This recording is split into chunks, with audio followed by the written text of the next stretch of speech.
Good afternoon, everybody, and welcome to the special council meeting Monday, May the 4th, 2026 at 5 p.m. Let's start with our land acknowledgements. We respectfully acknowledge the land on which we gather is the unceded ancestral territory of the Silks Okanagan peoples and the Splatseen of the Secwepemc Nation.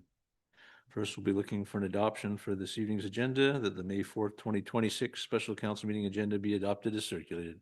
Moved by Councillor Wayne or seconded by Councillor Drapla. All those in favor? And this will be carried. And we'll move right into the bylaw that the City of Armstrong tax rate bylaw number 1951 2026 be adopted. We'll require a mover. Councillor Todd, seconder Councillor Drapla. Is there any questions for Mr. Martins? We've had our three readings. I will call the vote. All those in favor? And this will be carried unanimously.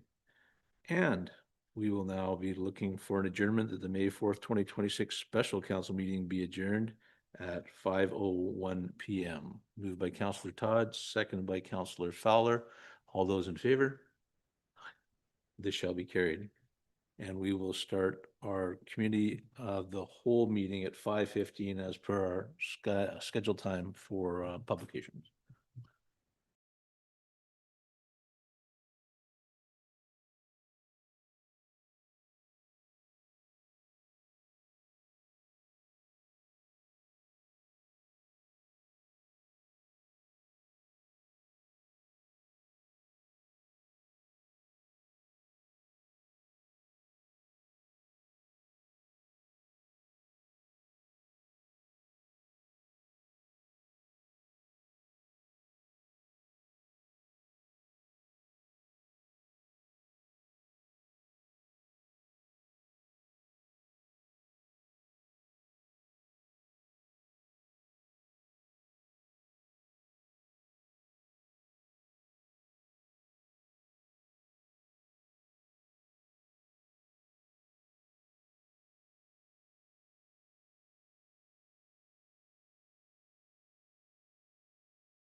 And again, good afternoon. Welcome to the Committee of the Whole meeting Monday, May 4th, 2026, and the time is 5:15 p.m. We will now call this meeting to order. We have done our land acknowledgement for this evening, so we'll move right into the adoption of the agenda. That the May 4th, 2026 Committee of the Whole meeting agenda be adopted as circulated. Moved by Councillor Todd, seconded by Councillor Draplin. All those in favor? And that will be carried. Next, we'll be looking for an adoption of the minutes of the December 15th, 2025, Committee of the Whole meeting minutes be adopted as circulated. Moved by Councillor Wayner, seconded by Councillor Valstar. Thank you very much. All those in favor?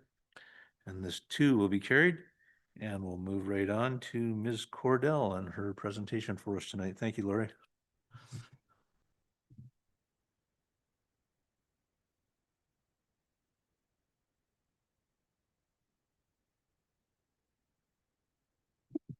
Thank you, Worship. So as you know, we're here tonight to talk about where we go next with the downtown revitalization, the Carey project. I haven't prepared a formal presentation because my understanding is council wants more of a opportunity to have a discussion, but I thought I would hit on some highlights just to make sure that we start all from the same page. So obviously we've been working through the Carey project since September of 2023. I did include in the package, but I won't go through it tonight, a presentation that had a good summary of the planning process that was included in a previous council package. I'll just flash it up here. It's available for anyone that wants to do it. And then if there are parts of that that you want to discuss tonight, I figured it's up. We can flash back and forth if we need to. So we're working through the process since 2023. Council decreased the scope down to the Pleasant Valley Boulevard and Road Corridor, the Smith Drive, and Patterson parking components were postponed till later. So council directed us to focus on Pleasant Valley Boulevard North, which obviously we've done and we're reached construction in that phase. But in addition to the streetscape pieces, there were some policy and other items to be pursued. So I've had these on my list on my whiteboard so I don't forget them. A downtown parking strategy, a cash in lieu of parking, a sidewalk patio policy to go with the expanded sidewalk space, consideration of a speed change through historic downtown to improve the safety of the angle parking on PV South, the introduction of a truck route to reduce large truck traffic through the historic downtown. Additionally, we need to consider the rail trail connection and the trailhead and how those fit into the piece of how our downtown and our community fits together. So in 2024, council had, I guess, given us direction of where to move forward. And narrowed it down to PVB South, PVB North, the downtown park for future work plans. So we've made progress, obviously, on completing the detailed design. We have the conceptual designs for the historic downtown, and we've had those for quite some time. And then, of course, we have the truck route drafted, and that came before council and is put on hold pending the completion of the construction, where we'll review it again. So we talked about this at a previous meeting and council asked for a committee of the whole meeting to talk about it. I've got some key questions that I think would be great to hear your take on as we move forward. And I think that'll help us decide where we go from here. So I've put them on this page here. For Pleasant Valley Boulevard South, the concept that was shown in the concept plans was basically a quick build concept. Let me see if I can bring it up here. That's not it. This one. So at the conceptual level, it just had the multi-use path, leaving the angle parking. It actually didn't even show removal of the brick wall and the implementation of the fence, which of course we know CN is going to require us to do. I think that it's important that we talk about, is that the scope that we actually want for this side? I went and walked down the sidewalks the other day and had a look at them. The sidewalks themselves are in fairly rough shape. I think we need to talk about replacing all of the infrastructure while we're in there, so that we don't have to come back in a few years, if they have some kind of catastrophic failure. Of course, on this side, there's a lot of awnings that we'll have to work with the business owners to address. There's also like a lot of small businesses on this side, like I guess a larger number of businesses on this side that we'd have to work with. So that's one of the things that I thought we could talk about tonight. For Pleasant Valley Road, from Smith Drive to Mill Street, that was this one shown here. So we've got here a semi-quick build option that basically involves narrowing the road a little bit, putting a raised multi-use path along the edge. Now, we had originally wanted to put it through closer to the tracks where the Marigold Mile was, and we did explore this with CN. They have indicated they are not in support of that. They feel like it's too close to the active train line, and they want to protect their future interest on the inactive portion of the train line. So that's where that stands right now. So we've shifted it over to the edge of the road with the roads showing smaller. Is this still the direction we want to go? You can see on the other side, we've got a proper sidewalk rather than the asphalt path we've got right now. For Pleasant Valley Road, Okanagan Street to Bridge, the design imagines the multi-use path, a retaining wall, a fence, and parallel parking. So this section has been flagged by CN as being time sensitive. It was part of the agreement for us to be able to put anything in the PV South right of way, was that they want us to ensure to complete the fencing as we move forward. So that's definitely something that's on their priority list. This piece would connect us through eventually to the Taylor Van Diest Trail and just through our community overall. It's quite a work intensive piece because of the hill there and the need to put in the retaining walls. But I mean, it will look nice and it will meet that requirement of CN's. In terms of the policy pieces, we really feel like the patio and sidewalk use policies need to be sorted out before the road basically opens in the spring, so that businesses are able to have things out on the sidewalk, to expand their tables and to use that space that they'll now have access to. The speed reduction, I guess, is at your discretion when you'd want to consider that. We had talked about 30 through the boulevards at minimum, and I know there's been conversations about expanding that 30-kilometer zone kind of in bigger discussions. The parking strategy and cash in lieu, those came out just because we need to look at the overall downtown parking and what it looks like as we move forward. The zoning bylaw already has a provision for cash in lieu. So cash in lieu is when a business is developing and they can't provide enough parking. So they request a variance to the number of parking stalls that they have to provide. And usually what they do is they give a cash in lieu amount that then goes into a reserve so that we can create parking elsewhere to balance the parking that the businesses don't provide. So we've historically had that in the zoning bylaw, but there hasn't been a fee on it. And I know before I came on, there was discussion about the fee at council. And I think that there just wasn't agreement on what that amount should be. But I think it's something that we need to set as we're starting to see more and more development, and anywhere downtown isn't really able to provide adequate number of parking stalls. So we need to be able to offset that with parking elsewhere. And the parking strategy, of course, is a bit of a long-term process and would I think need to be considered when we look at our general work plans and how that fits in, because it's not a small piece, it's a bigger piece. So those are the pieces I think we need to talk about today. I'm not sure where council would like to start, or do you want to start at the kind of the order I have the questions in the report? What works for council? Thank you. I think it might be easy to start with the patio and sidewalk use policy. I think that we could be a little bit more ambitious with the timeline on that, even just to make sure that it's ready to go when the road, like when the construction of the first phase is done, so that there's plenty of time before spring to kind of figure out what people are going to do. And so like, I'd say Yeah. the earlier the better, so that those businesses can kind of start planning and getting things ready to go. Some more for fall. Yeah, Yeah. would be my preference.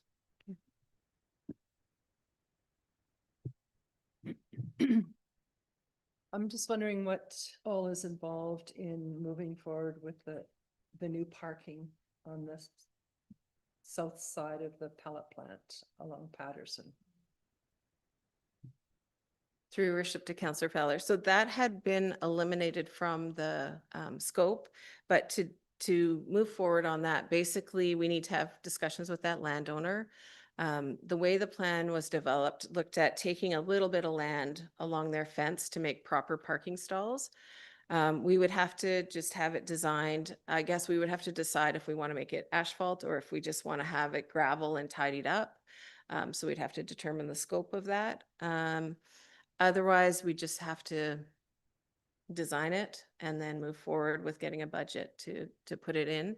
The only other consideration is there's a bus stop in proximity to that, so we'd have to work with BC Transit on where that fits best and where it's safest.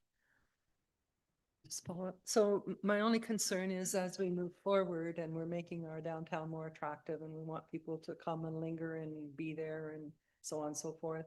And even on this next phase, there's less parking, with the parallel parking with the bump outs. I think it's really important that we talk about having the parking done ahead of the time that people need it. I don't know about anybody else, but I'd like to see that become one of the priorities.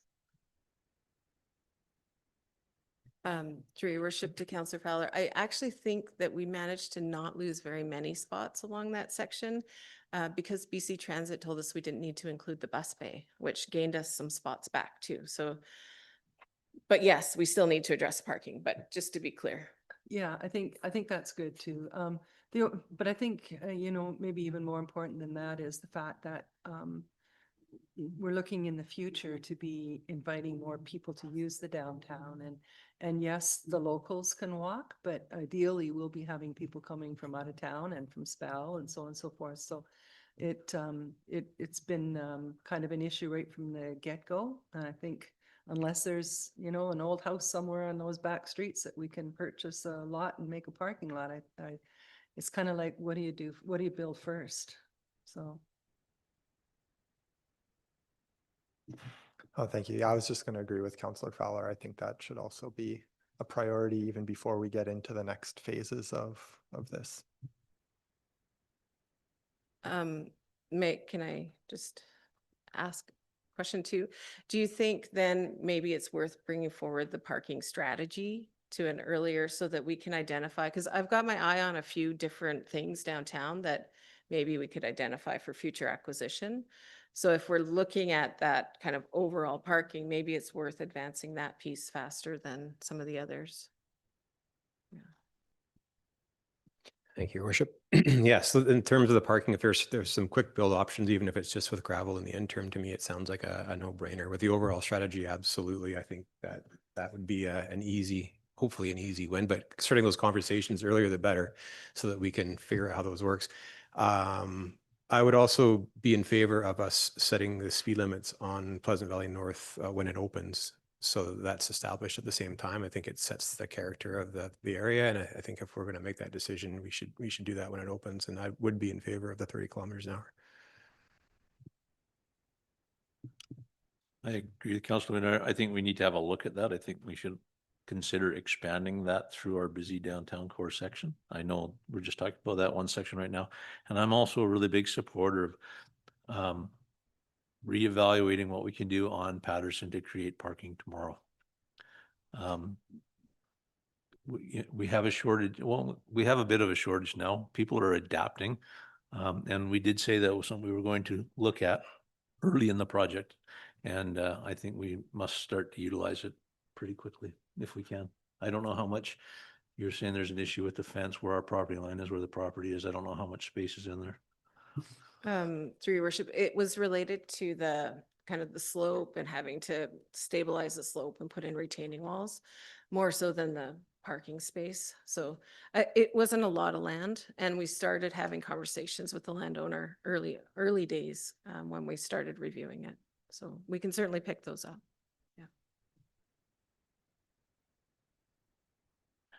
Okay, I've got a few different notes here, so I'm gonna try not to get all over the place here. So one of the things that I've been struggling with this all weekend, is just as I work in the construction industry, I look at like the town as kind of like renovating a house, and I feel like the downtown is our nice kitchen, and I feel like Pleasant Valley North needed work. It absolutely needed work. But I feel like switching our priorities now over to these other roads that are in good condition right now.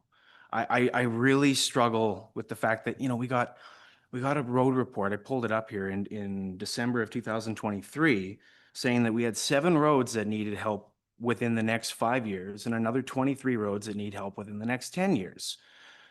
And I struggle with us putting all this time and effort into these other places when like we have like 6 other roads on that list that need help like now. And staff time is incredibly valuable. And I just don't like the idea of pushing really hard to put your guys' time into something that I don't think is necessarily broken or needs fixing now. So that's kind of like, I feel like we should prioritize this to a sense, but I don't feel like it needs to be a full-on overhaul. And as far as the bollards on the PV South, I don't know, man. I like the I would like to see a bike lane, me personally. Again, like I'm getting all over the place here. But I think it might be a more measured approach to do something, say, like a 1.5 meter painted bike lane on the right side, rather than throwing up a big curb on the one side and doing it. Put the dedicated bike lane there, and if people are using it, great. And then obviously like a bicycle in town is allowed to drive on the road the same as everybody else. If the speed limit's 40 kilometers an hour, like on PV North, then it can just zip over onto PV North and away we go. That's, without getting too into all of my other things, that's kind of my position on a lot of that stuff. Thank you, Worship. I agree with Councillor Bellstar on a lot of that. Same kind of things I had down here as well about other options we had in town that I would consider more important and less built. Like Otter Lake Road is hell to drive on it most of the time. But also these seem overbuilt. Like that seems overbuilt to me as well. I think we want to be connected to the rail trail when it comes, but I don't want to pay a lot of money for a road to nowhere. It's going to sit there for a couple of years with nobody on it. When if we could just put a line down the road with some paint, keep it safe and allow those bikers to come, because they will come. We have to be ready for it when as long as we're ready when they do get here, but it's going to be a while before they're here. The rail trail, I mean. We promised the downtown businesses that we do something to make it connectivity and make sure that we brought people in. I don't know if that's what we have to do, though. We do have to remember that we are still a small community with a tax base that isn't massive. And we have to, as Councillor Bellstar says, you can still ride on the road. And if we do lower it to 30, it's a bit safer. And I'm not a big fan of angle, obviously, but at least people aren't throwing their car doors open into you. So anyway, that's one of the things that and yeah, the cost seems to be, I just know it's going to be bazillions of dollars. And I don't think that that's necessarily something we need to, and those bollards, we just have, those are like PTSD, those bollards, right? We don't want anything to do with them. So yeah, I'm just gonna throw a little dust into a couple of comments there.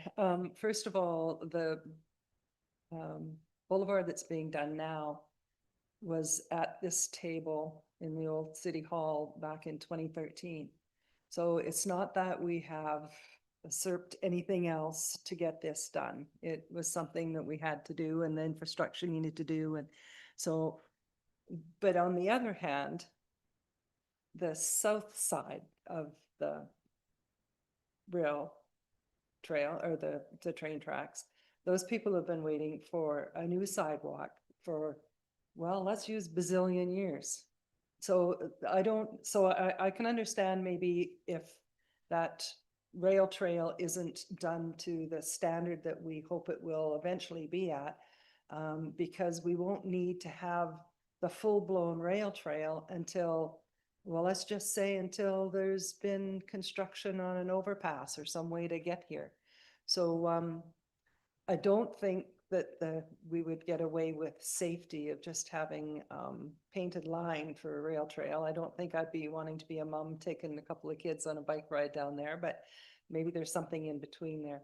But I feel that, and I think you probably all agree too, that the side that's being done now, it had to be done. I mean, there's no ifs, ands, or buts. The other side, if you walk along there, those people have been waiting for some upgrades along there as well. And they're all businesses and they're all attracting people to town as well. I don't know that, I don't know what the timeline is going to be by the time we get the one we're done now and find money to do the next one and do the design and all that kind of stuff. We're a few years down the line anyway. It's not that it's going to be done next year or the year after. I am quite adamant about building some parking lots and having some things done in preparation for another design built structure.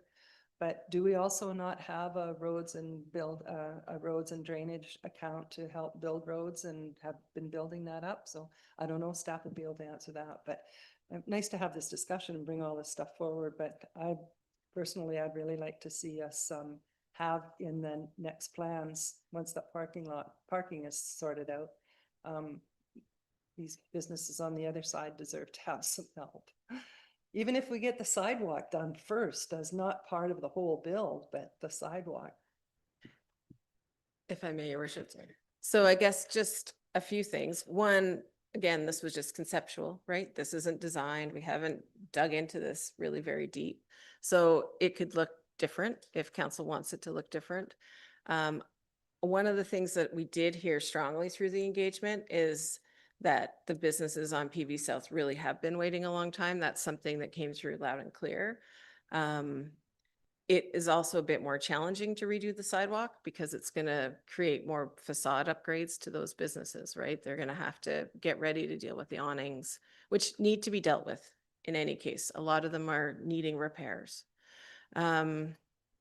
But we could definitely look at, instead of it being a rail trail downtown, maybe it's a bike lane through downtown and the walkers that are doing the rail trail walk the sidewalks. There's certainly options that we can explore at council's direction. I do think we're going to need to put the obviously the fence and some power and some light standards on the inner side, which is probably more of a cost than the rail trail piece, unfortunately. But I guess what I'm saying is all the options could be on the table. This is just to kind of start the conversation. Thank you, Worship. That's good news. I mean, that's good to know, because I agree with that sidewalk's probably been the same sidewalk that was there in 1979. I mean, it's cracked and it's broken, but the question is, for me, have we had engagement, but are those businesses going to lose their minds when we tell them they have to fix all the facades in front of their buildings? Do they have the money for that? It's like, I agree that it has to be done, if just for safety's sake, people aren't tripping as they're walking down the street. But if we can pair and pick and choose what we want, I think that's the way to go, as opposed to thinking it's just sort of cut and paste, right? I think that's better. Thanks. Thank you. I believe next year we have our services and our roads and service, or drainage and sewer and water lines all being assessed. So we'll have a better picture of what's going to be for the roads. So I think thinking about a planning, having something ready, my thinking is definitely having something ready so that when we do know something more solid with an overpass or with a rail trail, that we have something ready that we can action to be able to bring the cyclists into the business community like we've been signaling. One of my concerns, I guess, is making sure that we work within our ability, our budgets, basically with our small budgets, and that we don't miss things like, oh, if we're going to put designated truck routes, if we think about that afterwards and we're putting trucks down a busy or down a road where we have cyclists there, we're going to have angled parking. It creates challenges, and we want to make sure that we're able to either adjust for that or plan for it and have the pieces in place first. So those are my thoughts. The other thing I was thinking about is what I didn't. We had a meeting. I think it was a committee of the whole a while ago that we discussed some concerns, and one of the concerns I was asking about was crossing lights for pedestrian and cyclist crossing across by Mill Street. Is there any consideration to that? What a requirement might be, or what we might have to think about there? Through your worship to Councillor Wayne, we haven't followed up on that further at this time, as far as I'm aware, maybe unless Brad is looking into it through kind of more of the operational road side. But we have, because we haven't been pursuing any upgrades on this piece, I haven't really seen any. So that's something we could certainly look into. The challenge that I see there is just the amount of things that are happening with the train arms going down and the lights flashing there and the number of different directions people are coming from. We certainly, that is somewhere that's challenging that we need to figure out, because adding bikes coming through there is going to add a challenge, I would say. And then I guess further to the same questions, I raised the concern about the parallel parking on Pleasant Valley Road, making sure that when car doors open into that bike lane, that there's a buffer there. There's some way to prevent the door from hitting the cyclists as they're cycling past. Oh, on this stretch, sorry. My brain is catching up.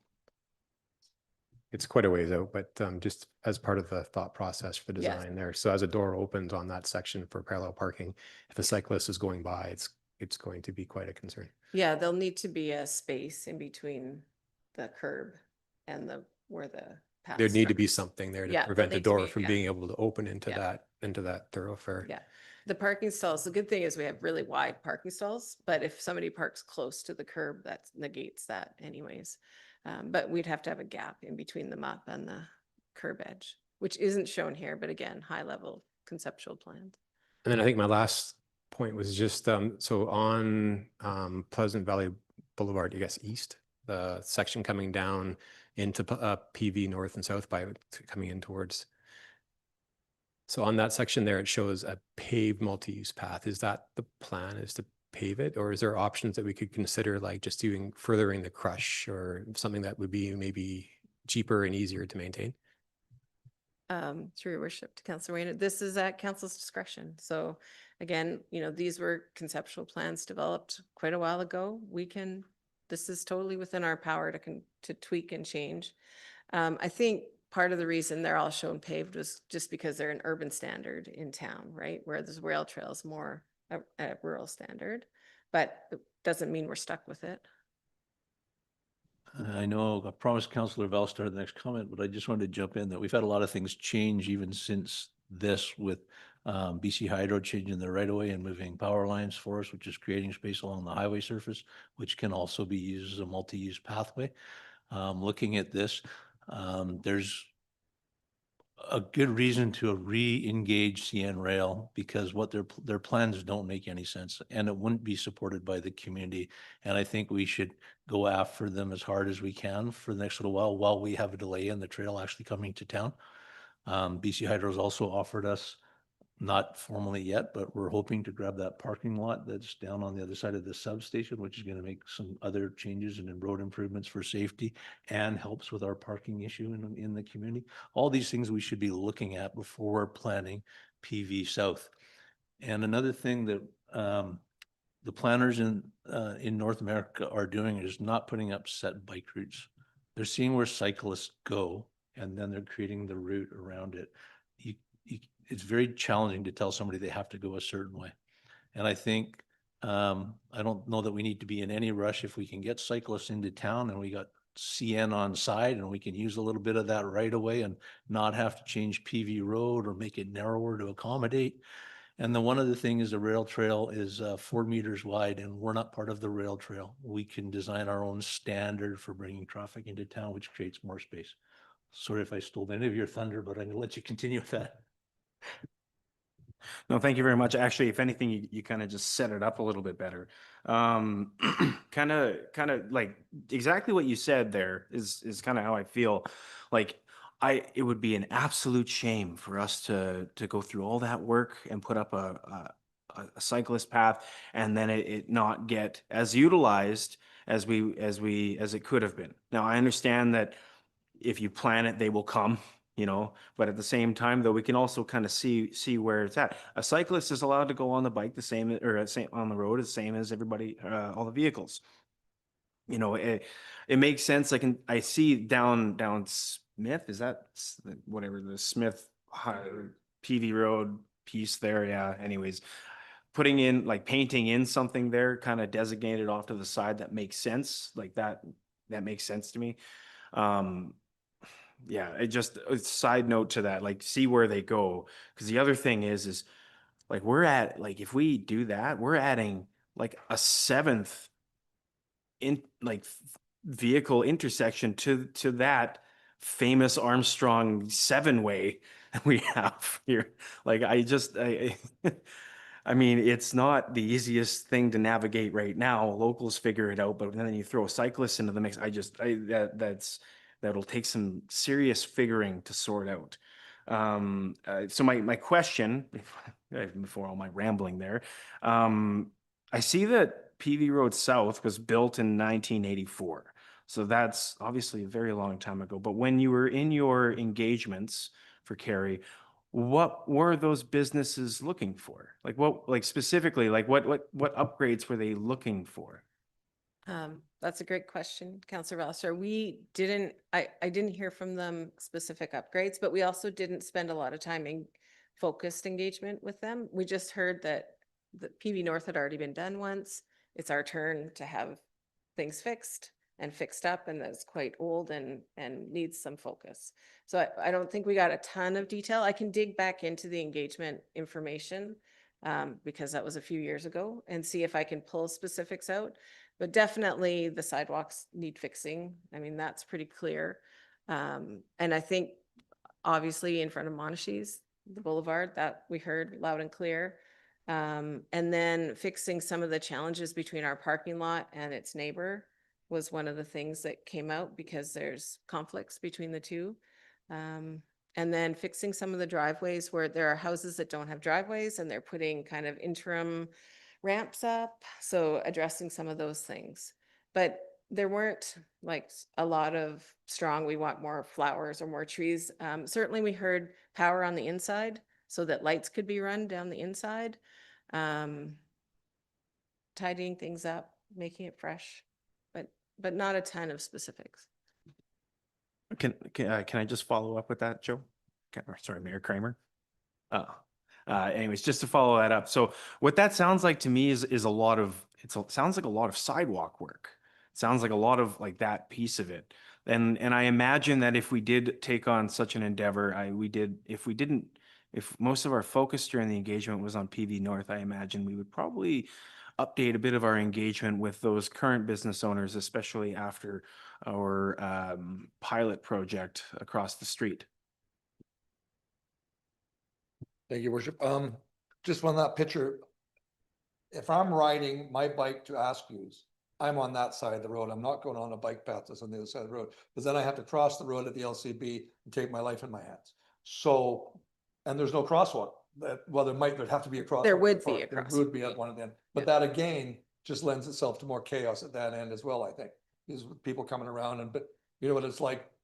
I mean, that rush minute we have on a Friday afternoon when traffic backs up, it's just going to be a little bit more chaotic. So again, it comes down to go where they ride, right?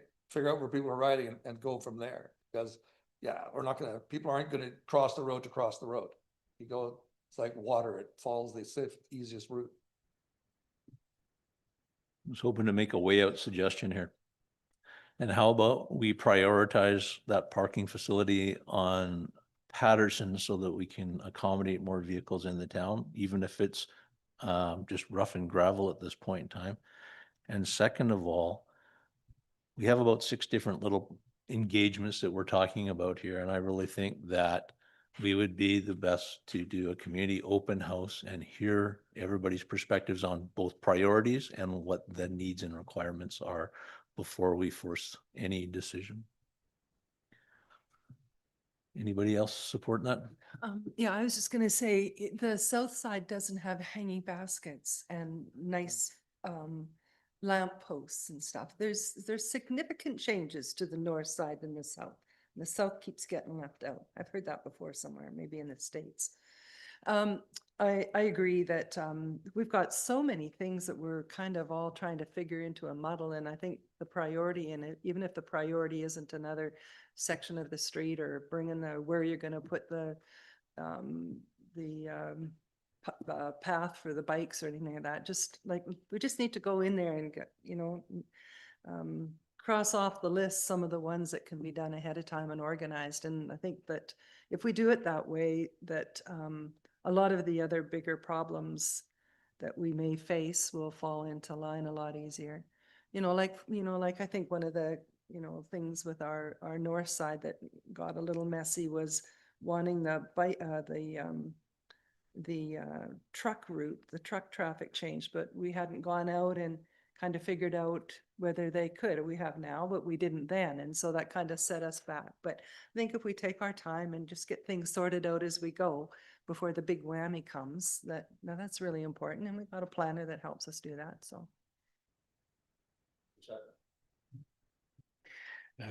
Thank you, Worship. I think just to kind of go back to where this started from was there was the committee of the whole meeting back in 24 where phase 2 and 3 were initially earmarked but not approved by council. That resolution never came to council. Only the phase 1 on PV North went through and got approved through council. So what we were trying to do with this was to just to get a sense of the priority in that regard as to if that was still what we wanted to do. What I'm hearing is there's probably a bit more work that needs to be done broadly, not only with the project, but how things tie in. The 15-year capital plan, or our asset management plan, is something that's being worked on that will be coming back to this group before the election to help frame some of that. I would strongly recommend that we don't go through we wouldn't have the resources right now, but through some sort of community consultation on this piece here, because the new council may have a completely different direction on that. And so if they wanted to do it, absolutely, we could work with them. But between now and September, we wouldn't have the time to do that with all of the other projects that are in place.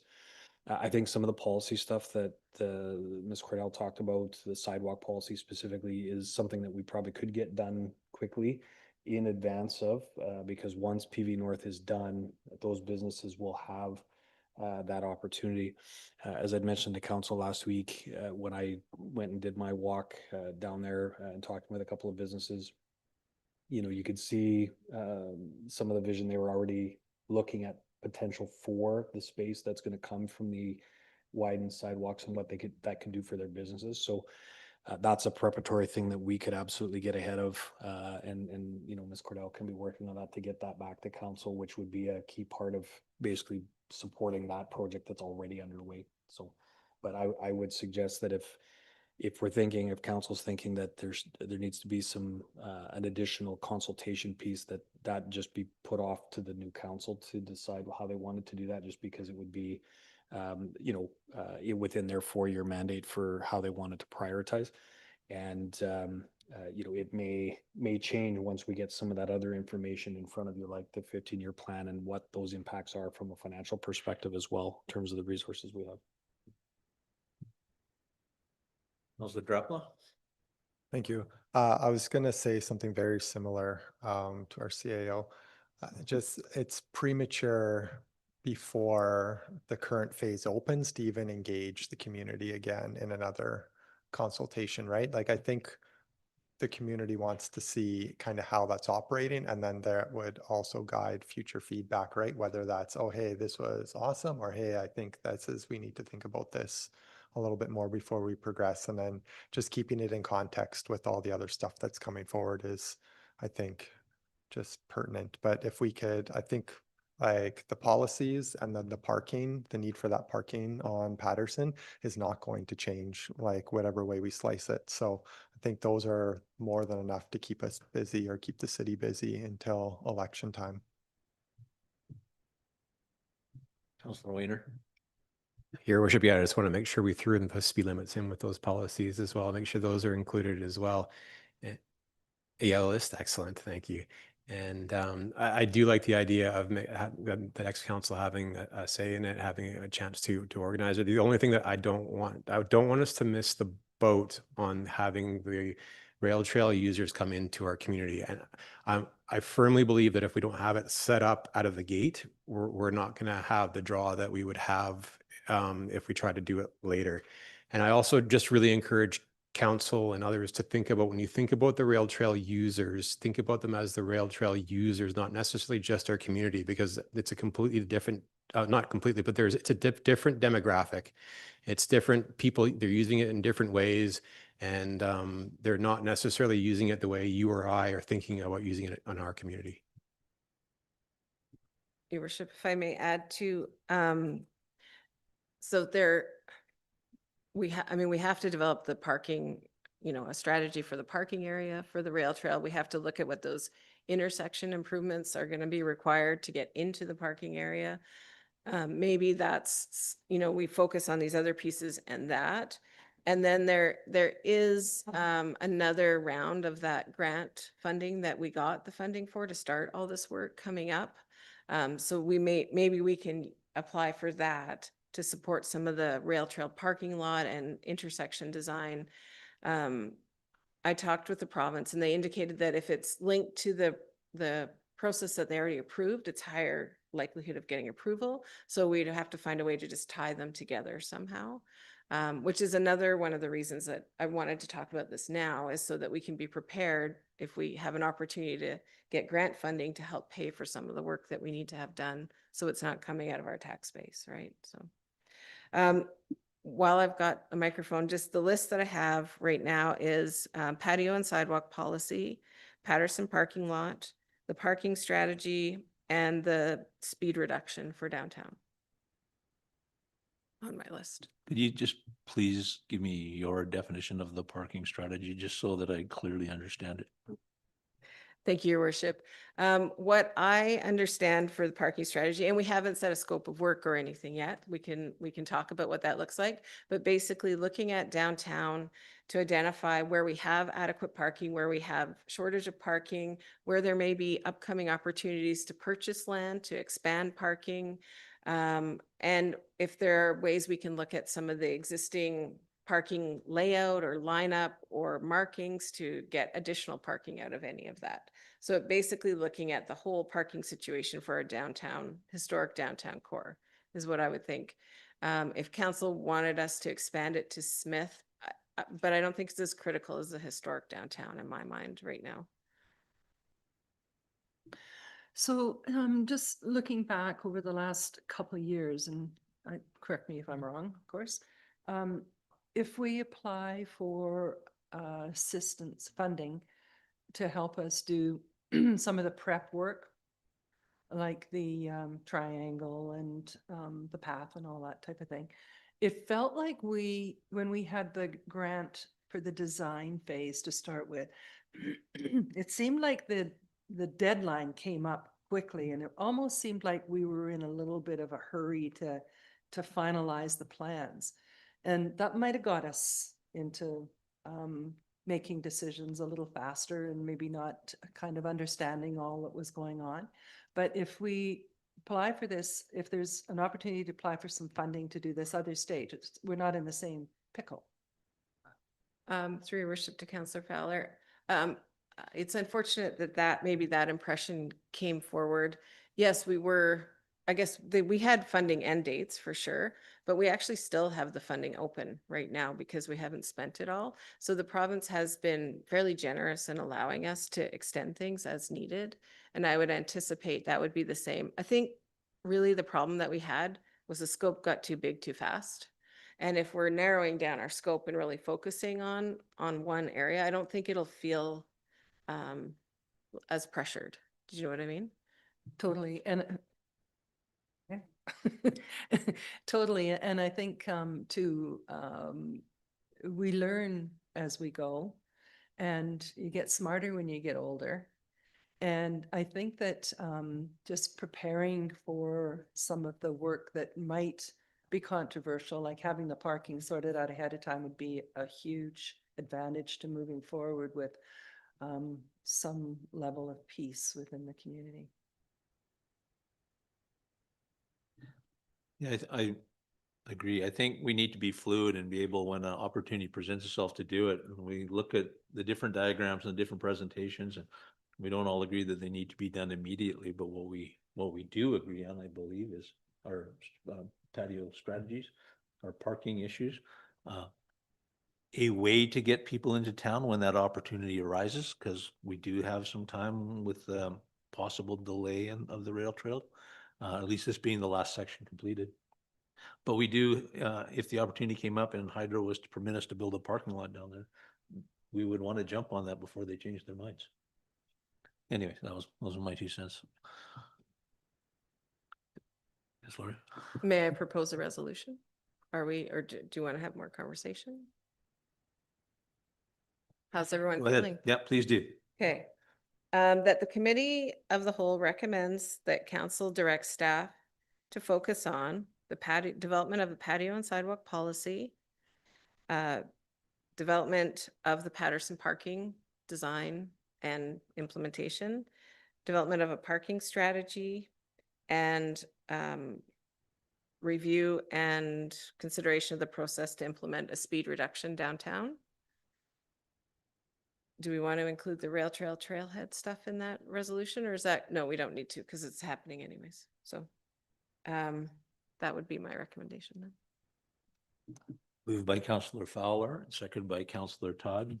Was there any further questions? Seeing none, then I will call the vote. All those in favor? And that'll be carried. Mr. Seibel? Thank you, Worship. Just on that, if there was something that changed drastically that required urgent attention from council, I would be bringing that to you at the time. So whether that was CN having a change of heart on something, whether that was Hydro advancing something, by miracle the rail trail gets built by next year, like we would have that brought forward immediately for those things. So I think in in the context of where we are and where the new council, when they get into strategic planning for their 4-year term, the specific things we talked about of advancing those can be dealt with then. But rest assured that if something drastically changed, I'd be bringing it back as soon as we had it. And just directed to Mr. Seibel, do we have the ability to re-engage CN on and looking at the right of way and what their proposal is at the end near Smith there? Thank you, Worship. I've been communicating with them on a few different things, trying to get some of our agreements up to date. There's a few that sort of lapsed and turned into month-to-month things. So I'm working through that with them. This would just be another topic I would re-engage on, just to find out if there's any interest. Certainly looking at it today, there's some very logical, common sense reasons why you would kind of put a design together where path and landscaping within the Marigold Mile might be more appropriate than taking up the road space. But we also have to have a willing partner in that regard. So I will absolutely be re-engaging the conversation with that piece. Thank you. Yeah, I just wanted to make sure that we didn't, I know staff's time is limited, so I don't want to force anything on them, but I think that's also an important part of the project and the whole downtown project. Councillor Fowler. So when it comes to working with the railroads, I know it's not, how can I put this since we're on YouTube, like an easy two-way conversation. Does that sound appropriate? It almost seems to me that they make up their minds and they have their rules and everybody falls into place. So there's all kinds of times that we come across things at the senior level of government that kind of don't fit for the municipalities and the communities as well as it fits for those decisions in Victoria. And so we get together, we have meetings and we try and talk to them and see if we can't find some way to, I don't want to say negotiate, but that's the term I'm thinking. Is there, I mean, do we have to just sit here and say, okay, that's what they said, so that's what's going to happen? I mean, it seems unfair when there's an abandoned rail trail and they wouldn't let us even use that for a trail that could always go back, and it was an unkept track. And then, you know, there's one train and only 3 or 4 users, and I understand that's pretty big economic driver, and nobody's, you know, trying to knock that. But for expansion, I mean, really? There's a lot of places that you go that they don't have that much room between where a city street is and where a railroad track is. And so I just wonder if, you know, having some meetings, I talked to the CN person at FCM, for example, Tyler, and about the shrink wrap. And he was, sure, that sounds good. You know, and I know that's not the same level of conversation that we would have, but is it not pay to actually try and I'm sure that staff has done that, but a It little was bit of Tyler that political- said no. So Hmm? it was Tyler that said no. Well, then we need to talk to that boy. But it just like, is there an opportunity for a political conversation as opposed to just staff to staff? I guess that's probably what I'm trying to say. Thank you, Your Worship, through to Councillor Fowler. The one caveat with CN is because it's federally regulated, we're basically trying to get in touch with the MP responsible as opposed to provincially MLAs. Not impossible, certainly through FCM, there are some of those opportunities. CN, the rail companies are not easy to deal with. Having been a part of the acquisition of the Okanagan Rail Trail from Coldstream to Kelowna, that was challenging at best at days, just because of the positions that they were taking. You know, when the College Way expansion was put in from Kalamalka Road up to the highway to the college there, some of the things that they were asking for were just not physically possible, but they were putting them on the table because they could ask for it. So sometimes it takes patience to work through those. My experience has been working with people like Tyler, who are the out of the operational weeds of things, who can kind of provide a bit of a balance for those types of requests. I've never had a situation where I had to take it political in terms of council to MP, but that doesn't mean it's not something we can't do if there's reason for it. So the wrapping of the boxes, Tyler has signed off on that. Basically, we just have to get a couple of images to show him what we want to do, and then we can get it done. You know, I think with whenever you're dealing with the connectivity to an active line, their desire to hold on to land for whatever reasons, for rail purposes, which is, you know, in a lot of ways a dying industry. It's not the same impact that it had back in the 20s and 30s and 40s. There's different ways for companies to now ship, even though it still is a viable way to do it. So there's different strategies that can be employed to do that. And like I said, I'll start with Tyler because I know him myself as well, just from past dealings, and see where it goes. And if we need to try and elevate it, we can look at that time. Just as a little follow-up to that, so I've been around here long enough. The railroad tracks were kind of where I grew up downtown, and it used to be 2 railroad tracks there. Same wall. Now they're taking out a railroad track, but we can't budge in a little bit. I mean, that's all I'm saying. It's just logic. All right, well, I think that's it, unless anybody had any other or further comments to our conversation this evening. And if not, then I would look for the opportunity to adjourn the May 4th, 2026 Committee of the Whole meeting be adjourned at 6:09 p.m. Councillor Wayner, thank you. Councillor Ballstar, seconded. All those in favor? And this will be carried. Good conversation, everybody.